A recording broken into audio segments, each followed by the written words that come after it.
in the wrong place at the wrong time. He appears to have been a good Samaritan who's helped out a person who was in distress, and he's a victim of circumstance. 65-year-old Terry Bishop was killed alongside his passenger, 25-year-old Gypsy Satterley, in a horrific crash on Friday morning.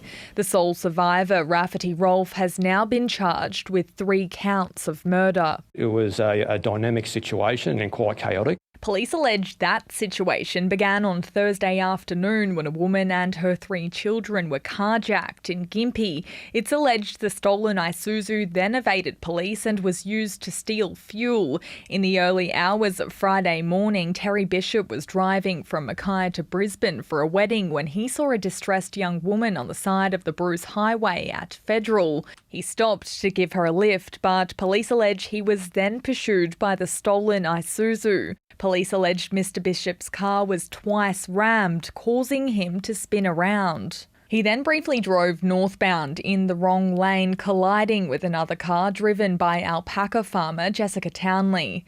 All 3 people in both cars were killed. The families of these victims are still distraught. Their grief is still raw. It won't extinguish for them. Police say Rafferty Rolfe had been in a relationship with Ms Satterley for just 4 weeks.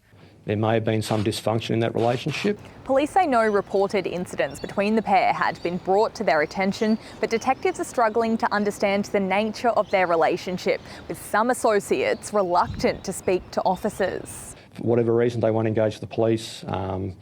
They live on the fringe of society. I'd appeal to them that now's the time to come forward. Mr Rolfe has been remanded in custody until his next court appearance in September. Meg Bolton, ABC News, Sunshine Coast. And if you or someone you know needs help, please contact 1800 RESPECT.